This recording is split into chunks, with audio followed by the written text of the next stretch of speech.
मुख्य रूप से ऑर्थोपेडिक सर्जन राजदीप रॉय ने 2019 के लोकसभा चुनाव में सिलचर से भाजपा उम्मीदवार के रूप में चुनाव लड़ा और जीत हासिल की। इस सीट पर पहले कांग्रेस की सुष्मिता देव काबिज थीं, जिन्होंने भाजपा उम्मीदवार को 35,241 मतों के अंतर से हराकर यह सीट जीती थी। मुख्य रूप से ऑर्थोपेडिक सर्जन राजदीप रॉय ने 2019 का लोकसभा चुनाव सिलचर से भाजपा उम्मीदवार के रूप में लड़ा और जीता।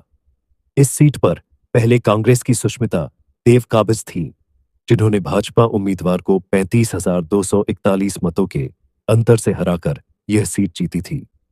राजदीप रॉय ने कांग्रेस की सुष्मिता देव को 80,000 से अधिक मतों के अंतर से हराया।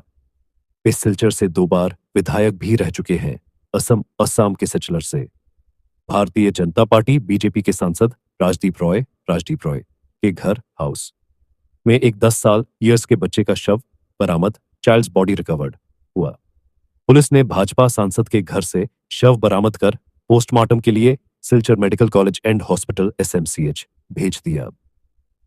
हिंदुस्तान टाइम्स की रिपोर्ट के मुताबिक लड़के की पहचान राजदीप रॉय, बीजेपी सांसद का हमनाम, के रूप में की गई है, जो कक्षा 5 का छात्र था और उसके परिवार के अनुसार वह कुछ वर्षों से अपनी मां और बड़ी बहन के साथ सांसद के घर पर रह रहा था।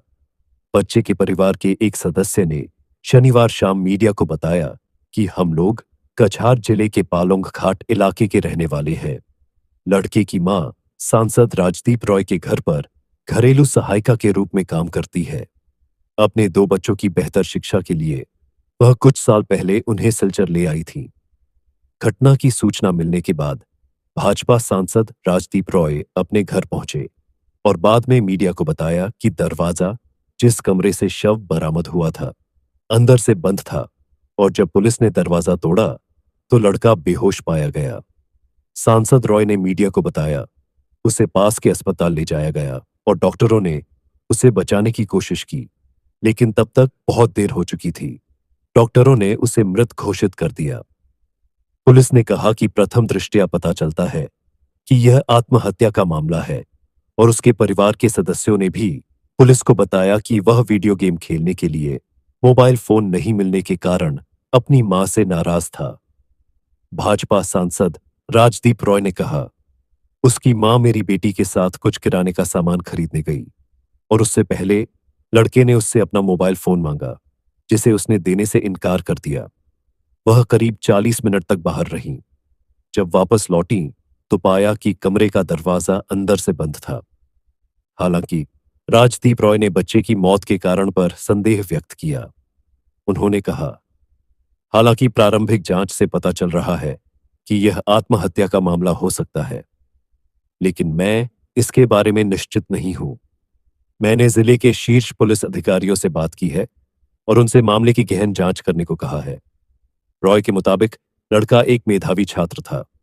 सांसद ने कहा, मैंने उसकी लिखावट देखी और कई बार उससे बातचीत भी की। उसे अच्छी जानकारी थी। यह मौत मेरे लिए व्यक्तिगत क्षति है और मेरा परिवार सदमे में है। पुलिस ने कहा कि उन्होंने घर का दौरा किया और हर चीज की गहनता से जांच की। एक अधिकारी ने कहा, हर कोई हमारे साथ सहयोग कर रहा था और आगे की जांच चल रही है। सिलचर, 18 अप्रैल। संसद के हाल ही में आयोजित बजट सत्र के दौरान सिलचर के सांसद राजदीप रॉय ने भारत बांग्लादेश सीमा पर चल रही विभिन्न अवैध गतिविधियों पर बात की और केंद्र के समक्ष सिलचर में इंटेलिजेंस ब्यूरो IB कार्यालय स्थापित करने की मांग रखी। इस मुद्दे पर विस्तार से बात करते हुए राजदीप ने शनिवार को सिलचर में एक मीडिया कॉन्फ्रेंस बुलाई, जिसमें उन्होंने मीडिया कर्मियों को मांग और इसके महत्व के बारे में बताया। राजदीप ने दावा किया कि बराक घाटी माओवादियों के लिए प्रजनन स्थल बन गई है और देशद्रोही गतिविधियों पर नकेल कसने के लिए आवश्यक कार्रवाई की जानी चाहिए। राजदीप ने कहा कि IPS अधिकारी की निगरानी में IB कार्यालय स्थापित करने से माओवादियों की गतिविधियों और अन्य अपराधों को कम करने में काफी मदद। उन्होंने कहा, बराक घाटी में अंतर्राष्ट्रीय सीमाएं हैं। सीमावर्ती क्षेत्रों में समय समय पर राष्ट्र विरोधी, देशद्रोही गतिविधियां और तस्करी होती रहती है।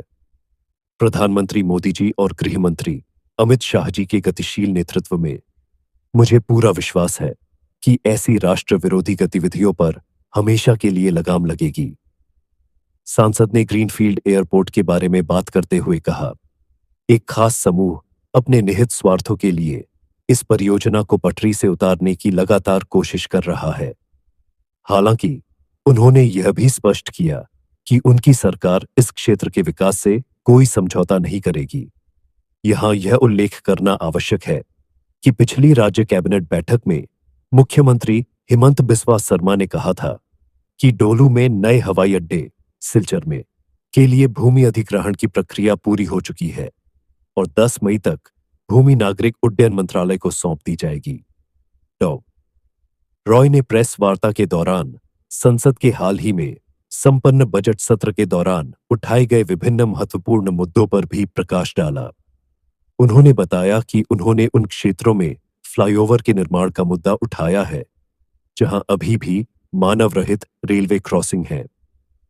उन्होंने बताया कि रेल मंत्री ने इस मामले में सकारात्मक आश्वासन दिया है। महासड़क के अधूरे हिस्से के संबंध में सांसद डॉ राजदीप रॉय ने कहा कि इस परियोजना को पूरा करने में हस्तक्षेप करने की मांग करते हुए केंद्रीय मंत्री नितिन गडकरी को लिखे गए उनके पत्र के जवाब में मंत्री ने मामले को युद्ध स्तर पर लिया और इसके लिए आवश्यक राशि मंजूर की। उन्होंने कहा, मुझे 21 दिसंबर 2021 के सांसद ने आगे कहा कि दिसंबर 2021 में उन्होंने नई दिल्ली में केंद्रीय वाणिज्य और उद्योग मंत्री पीयूष गोयल से मुलाकात की, जिसमें असम विश्वविद्यालय में विदेशी व्यापार में अकादमिक पाठ्यक्रम शुरू करने के संबंध में उनके बीच गहन चर्चा हुई। उन्होंने कहा, यह एक बहुत ही उपयोगी चर्चा थी और माननीय मंत्री पीयूष गोयल जी ने मुझे भारतीय विदेश व्यापार संस्थान IIFT नई दिल्ली के कुलपति से मिलने के लिए भेजा था। इस प्रकार मैंने IIFT के कुलपति से मुलाकात की और उनके सामने मौखिक प्रस्ताव रखा। यह एक बहुत ही उपयोगी चर्चा थी, जहां कुलपति ने मुझे असम विश्वविद्यालय सिलचर से वहां विदेशी व्यापार का एक केंद्र खोलने के लिए एक औपचारिक प्रस्ताव भेजने के लिए कहा, जिसे IIFT नई दिल्ली के तत्वावधान में शुरू किया जाएगा। उन्हें उम्मीद है कि असम विश्वविद्यालय सिलचर में बहुत जल्द अब शुरू हो जाएगा। GC कॉलेज सिलचर और करीमगंज कॉलेज को पूर्ण विश्वविद्यालयों में अपग्रेड करने के संबंध में डॉ रॉय ने बताया कि उन्होंने इस मुद्दे को पहले ही उचित स्तर पर उठाया है और इस संबंध में अनुवर्ती कार्रवाई भी करेंगे। बच्चे के परिवार के एक सदस्य ने शनिवार शाम मीडिया को बताया कि हम लोग कछार जिले के पालोंग घाट इलाके के रहने वाले हैं। लड़के की मां सांसद राजदीप रॉय के घर पर घरेलू सहायिका के रूप में काम करती है। अपने 2 बच्चों की बेहतर शिक्षा के लिए वह कुछ साल पहले उन्हें सिलचर ले आई थी। घटना की सूचना मिलने के बाद भाजपा सांसद राजदीप रॉय अपने घर पहुंचे और बाद में मीडिया को बताया कि दरवाजा जिस कमरे से शव बरामद हुआ था अंदर से बंद था और जब पुलिस ने दरवाजा तोड़ा तो लड़का बेहोश पाया गया। सांसद रॉय ने मीडिया को बताया, उसे पास के अस्पताल ले जाया गया और डॉक्टरों ने उसे बचाने की कोशिश की, लेकिन तब तक बहुत देर हो चुकी थी। डॉक्टरों ने उसे मृत घोषित कर दिया। पुलिस ने कहा कि प्रथम दृष्टया पता चलता है कि यह आत्महत्या का मामला है और उसके परिवार के सदस्यों ने भी पुलिस को बताया कि वह वीडियो गेम खेलने के लिए मोबाइल फोन नहीं मिलने के कारण अपनी मां से नाराज था। भाजपा सांसद राजदीप रॉय ने कहा, उसकी मां मेरी बेटी के साथ कुछ किराने का सामान खरीदने गई और उससे पहले लड़के ने उससे अपना मोबाइल फोन मांगा, जिसे उसने देने से इनकार कर दिया। वह करीब 40 मिनट तक बाहर रही। जब वापस लौटी तो पाया कि कमरे का दरवाजा अंदर से बंद था। हालांकि राजदीप रॉय ने बच्चे की मौत के कारण पर संदेह व्यक्त किया। उन्होंने कहा, हालांकि प्रारंभिक जांच से पता चल रहा है कि यह आत्महत्या का मामला हो सकता है, लेकिन मैं इसके बारे में निश्चित नहीं हूं। मैंने जिले के शीर्ष पुलिस अधिकारियों से बात की है और उनसे मामले की गहन जांच करने को कहा है। रॉय के मुताबिक लड़का एक मेधावी छात्र था। सांसद ने कहा, मैंने उसकी लिखावट देखी और कई बार उससे बातचीत भी की। उसे अच्छी जानकारी थी। यह मौत मेरे लिए व्यक्तिगत क्षति है और मेरा परिवार सदमे में है। पुलिस ने कहा कि उन्होंने घर का दौरा किया और हर चीज की गहनता से जांच की। एक अधिकारी ने कहा, हर कोई हमारे साथ सहयोग कर रहा था और आगे की जांच चल रही है। सांसद ने कहा, मृतक बच्चे का परिवार मेरे घर की पहली मंजिल पर रहता है। उसकी मां एक जिम्मेदार महिला है। परिवार ने एक साथ भोजन किया था। मां और बेटी घर बाहर जा रही थी तो बेटे ने उनसे फोन मांगा था। जब दोनों लौटे तो पाया कि दरवाजा अंदर से बंद है। असम के सिलचर से भाजपा नेता और लोकसभा सदस्य राजदीप रॉय ने मिजोरम में 2 चचेरे भाइयों की मौत के मामले में पुलिस पर लीपापोती का आरोप लगाया है और इसकी सीबीआई जांच की मांग की है।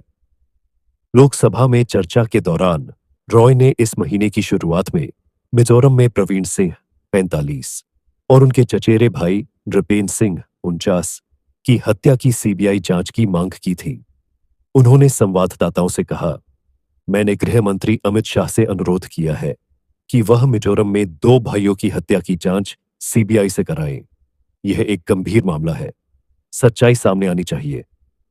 मृतक दक्षिणी असम के कछार जिले के धोलाई के निवासी थे। रॉय ने बताया कि दोनों ने हाल ही में असम से मिजोरम तक तेल टैंकर चलाया था।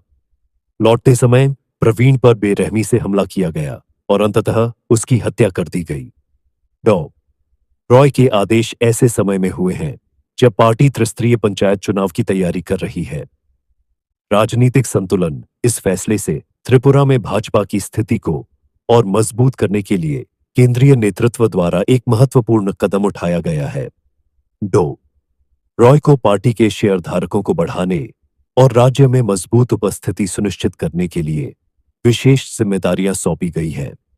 त्रिपुरा के मुख्यमंत्री डॉ माणिक साहा ने भी सोशल मीडिया के ब्लॉग डॉ राजदीप रॉय का स्वागत किया गया और पार्टी के आधार पर उन्हें और अधिक सफलता की ओर ले जाने की उनकी क्षमता पर भरोसा किया गया। राज्य के नेताओं का हौसला और समर्थन डॉ आशावाद को लेकर रॉय की पेशकश को अलग रखा गया है। त्रिपुरा प्रदेश के नए भाजपा प्रभारी के रूप में डायन राजदीप रॉय के नेतृत्व से राज्य में पार्टी के प्रयास में नई ऊर्जा और लक्ष्य की उम्मीद है। सिलचर से सांसद डॉ राजदीप रॉय ने पिछले महीने असम के मुख्यमंत्री हिमंत बिस्वा शर्मा के अनुरोध पर व्यक्तिगत सुरक्षा अधिकारियों पीएसओ की अपनी पूरी टीम को सरेंडर कर दिया। शर्मा ने पिछले साल 25 दिसंबर को भाजपा नेताओं और पदाधिकारियों से पीएसओ रखने की कांग्रेस पार्टी की संस्कृति को छोड़ने की अपील की थी। रविवार को कछार जिले के पुलिस अधीक्षक रमनदीप कौर को लिखे पत्र में रॉय ने अपने व्यक्तिगत सुरक्षा अधिकारियों को छोड़ने की इच्छा व्यक्त की। उन्होंने अपने पत्र में लिखा, असम सरकार और असम पुलिस के प्रति गहरी सराहना के साथ मैं अपने पूरे सुरक्षा कर्मियों